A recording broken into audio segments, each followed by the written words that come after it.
सर्वजन 24 न्यूज़ में आपका स्वागत है। सुप्रीम कोर्ट के वरिष्ठ अधिवक्ता महमूद प्राचा ने अतीक अहमद व अशरफ हत्या पर एक बयान दिया है जो सोशल मीडिया पर बहुत तेज़ी से चल रहा है। आइए आपको सुनाते हैं अधिवक्ता महमूद प्राचा का बयान। अतीक के जो साहबजादे थे उनका एनकाउंटर कराया गया जी। उसके बाद जब अतीक साहब ने अब ये इस स्थिति आ गई होगी कि उन्होंने ये कहा होगा कि अब मैं सबके राज खोल दूंगा।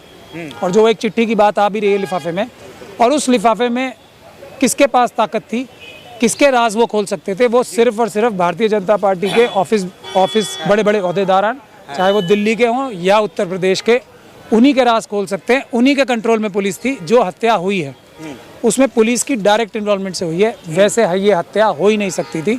और उत्तर प्रदेश सरकार के वकीलों ने सुप्रीम कोर्ट तक में झूठ बोला कि हम उन्हें सुरक्षा पूरी मुहैया करा रहे हैं, जब भी सुप्रीम कोर्ट ने उन्हें उनके परिवार की पिटीशन पे जो सुरक्षा मुहैया नहीं कराई गई। और नतीजा ये हुआ कि उत्तर प्रदेश की पुलिस की इन्वॉल्वमेंट से उनकी हत्या हुई है। तो ये है बुनियादी बात।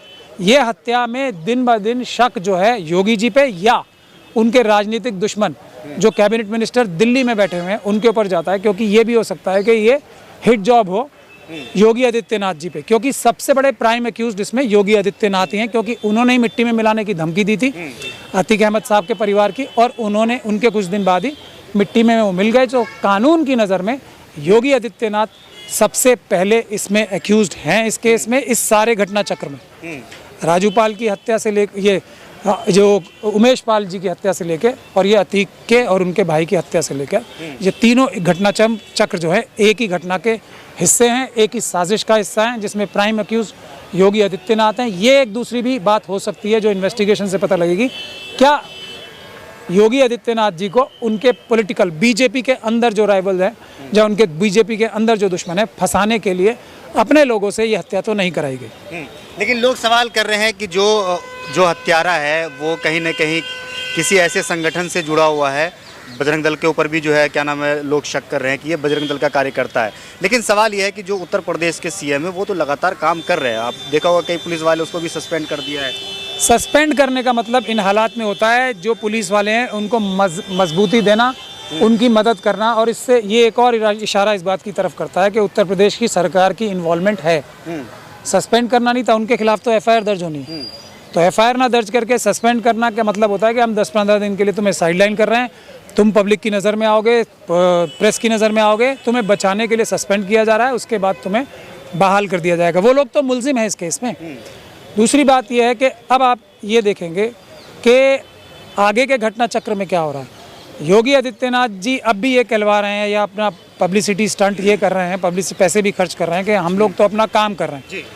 अगर योगी सरकार कुछ भी काम कर रही होती इसके अलावा कि वो गुंडा तंत्र बनाने में उत्तर प्रदेश में मदद कर रहे हैं, तो कम से कम अतीक अहमद साहब के जो वकील थे उनके घर उसी तरह के बमों से जिसमें उमेश पाल जी की हत्या हुई थी हमला नहीं होता। तो बम भी एक, नारे भी एक। नारे आपने कौन से देखे? राम राम का नारा नहीं था, वो जय सिया राम का भी नारा नहीं था जो आमतौर पे दूसरे लोग, और जय श्री राम का नारा भी जो आमतौर पे जिस तरीके से लोग एक दूसरे को ग्रीट करते हैं वैसा नहीं था। एक ख़ास अंदाज में एक ख़ास तरीके से बोला जाता है, जो बजरंग दल, विश्व हिंदू परिषद, आरएसएस के लोग जिस तरह के नारे की अपने कार्डर्स को, अपने आतंकवादी जो मेंबर्स हैं उनको ट्रेनिंग देते हैं, उस तरह का नारा था।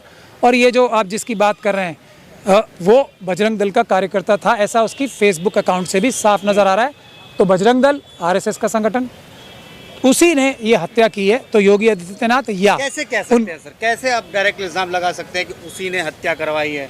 बजरंग दल का अभी जांच भी नहीं हुआ है, रिपोर्ट भी नहीं आई है। ये बात आपकी बिल्कुल सही है, लेकिन जो शक की सुई है मजबूत से मजबूत होती जा रही है कि या तो योगी आदित्यनाथ जी ने ये कराया है पूरा घटना चक्र, या उनके पॉलिटिकल दुश्मन बीजेपी के जो दिल्ली में बैठे हैं उन्होंने कहा। दुश्मनी भी हो सकती है, कोई पर्सनल मामला हो, तभी तो उनके वकील तभी तो उनके वकील के घर पे भी हमला हो रहा है कि चुप रहो।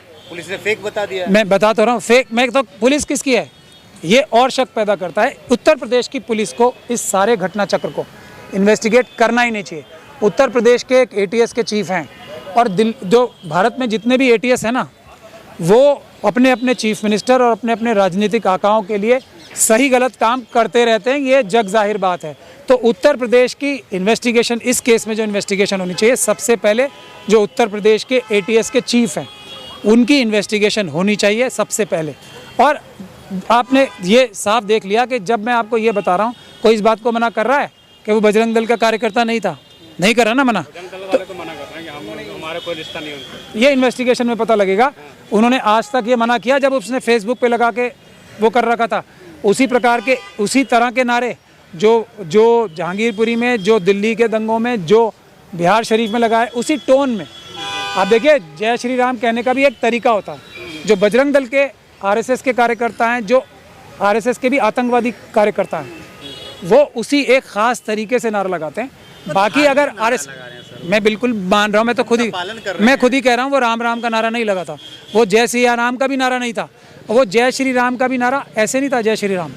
वो एक ख़ास अंदाज में, जैसे मिलिट्री ट्रेनिंग होती है ना, वो एक जो वॉर क्राई की तरह ट्रेनिंग होती है, वो बजरंग दल के भी जो कार्यकर्ता हैं वो सारे के सारे आतंकवादी हैं, क्योंकि वो आतंकवाद की घटनाओं में लिप्त रहते हैं, वो पूरी ट्रेनिंग। लेकिन RSS के एक मिनट सुन लीजिए, RSS के जो कार्यकर्ता हैं वो बहुत सारे बजरंग दल के कार्यकर्ता नहीं हैं। वो अगर जय श्री राम बोलेंगे तो आप देखेंगे उनके जय श्री राम बोलने में, इस देश में इस वक्त अगर सबसे ज़्यादा जान को खतरा है कुछ लोगों की, वो हैं ये तीनों शूटर्स। नंबर 1 पे इनका नंबर है।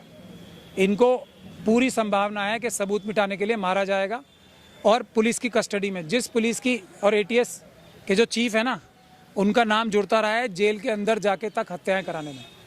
तो सबसे बड़ी जो खतरे के ऊपर है, तो मैं इनकी फैमिली से भी ये बोलूँगा कि वो जो भी बातें उनको पता हैं इनके बारे में, वो साफ तौर पे आके मीडिया में बता दें। दूसरा सबसे बड़ा खतरा है अतीक अहमद की फैमिली को, उनके बाकी मेंबर्स को और उनके बाकी दोस्तों को, जो भी इस घटना चक्र के बारे में जानते हैं, उनकी जान को सबसे बड़ा खतरा है। उनको चाहिए कि प्रेस के माध्यम से या वीडियो बना के सारे सबूत जाहिर कर दें, या किसी अच्छे वकील के पास जाके सरेंडर कर दें।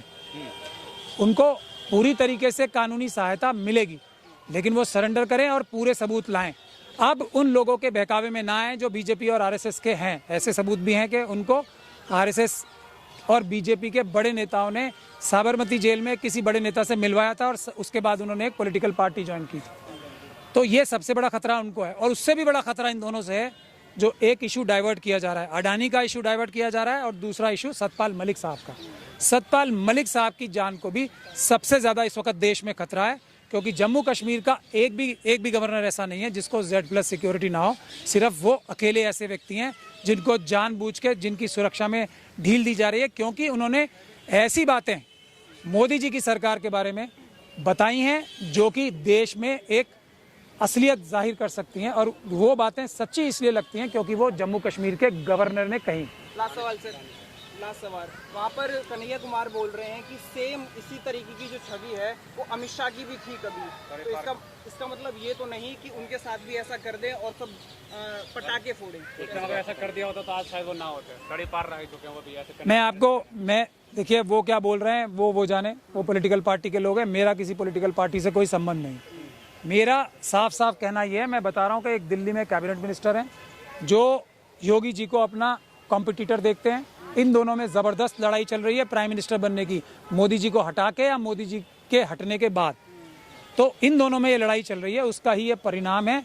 और अमित शाह जी और मोदी जी की अगर हिस्ट्री आप देखेंगे तो इनसे कनेक्टेड लोग, हिरेन पांड्या, शहाबुद्दीन, सोहराबुद्दीन शेख, तुलसीराम प्रजापति, इन सबको तो छोड़ दीजिए, जो इनके पॉलिटिकल गुरु थे इन्होंने अपनों को नहीं छोड़ा है। पॉलिटिकल गुरु इनके सबसे बड़े कौन थे? अडवाणी जी, क्या असर किया उनका? मुरली मनोहर जोशी, क्या असर है उनका आज? उमा भारती, ये अभी आज तो ये सुब्रमण्यम स्वामी जी को देखिए ना। तो ये लोग तो किसी को छोड़ने वाले नहीं है। ये मनुवादी मानसिकता के जो गुजराती लॉबी है ना, ये अपने अलावा किसी को बख्शने वाली नहीं है। दोस्त दोस्त, दुश्मन दुश्मन, सब इनके लिए बराबर है, सबके साथ। ये चल रही है कि सबसे ज्यादा हिंदू हृदय सम्राट कौन है? नहीं, लड़ाई चल रही है दो लोगों के बीच में, मोदी जी को रिप्लेस करके प्राइम मिनिस्टर कौन बने।